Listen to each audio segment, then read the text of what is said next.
జమిలి ఎన్నికల విషయంలో ఇప్పుడే నేను కూడా చూశాను, మేము సమావేశంలో ఉన్నాము, ఇప్పుడే చూశాను కేంద్ర ప్రభుత్వం ఏదో చేస్తా ఉన్నది, ఏదో నిర్ణయం తీసుకున్నదని.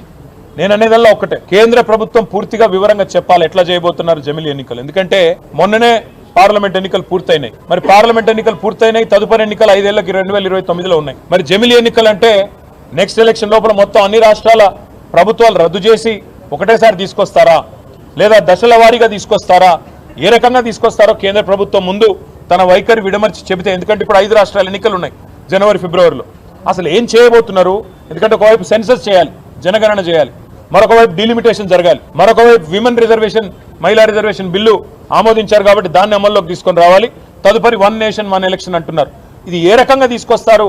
కేంద్ర ప్రభుత్వం విడమర్చి వివరంగా చెప్పిన తర్వాత మా పార్టీ కూడా తన అభిప్రాయాన్ని మేము, ఎందుకంటే నేను ఒక్కడిగా చెప్పలేను, మేము కూడా మళ్ళీ ఇక్కడే పెద్దలందరితో కూర్చొని, పెద్దలు కేసీఆర్ గారి నాయకత్వంలో ఒక పార్టీగా ఆలోచించే అవసరం అయితే మా రాష్ట్ర కమిటీ, మా లెజిస్లేచర్ పార్టీ, మా పార్లమెంటరీ పార్టీ అందరం కూడా కూర్చొని ఒక నిర్ణయం తీసుకొని ఒక అభిప్రాయాన్ని మీతో నేను పంచుకుంటాను.